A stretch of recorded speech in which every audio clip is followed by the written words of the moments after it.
Well, I want to bring in Hannah Levitt right now, who's been writing the story on the FDIC considering squeezing big banks to plug its $23 billion hole. Hannah, can you give us a little more detail about what the FDIC is considering specifically here? Yeah, totally. So thank you for having me. The FDIC has a fund called the Deposit Insurance Fund. And the purpose of that fund is to insure the deposits such that in the event of bank failures like the ones that we've seen in recent weeks, they'll be able to make those depositors whole.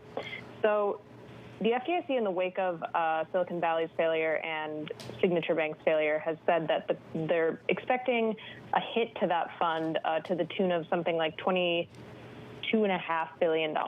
And so they're going to do a special assessment to the banks, which I'll pay for this insurance, like anyone pays for any kind of insurance, to shore that fund back up. And what we just reported is that they're considering making the biggest banks pay a larger than usual share of that special assessment. And Hannah, how exactly are investors taking this news so far? Well, it looks like, I'm just looking at the headlines as they cross, but it looks like some of the bank stocks went a little down, I'm thinking. You're right. They're still up, but they've pared some of their losses. They've pared some of their gains. So you're absolutely right, Hannah. Yeah, exactly. And so, ultimately, what happens here is that it eats into earnings.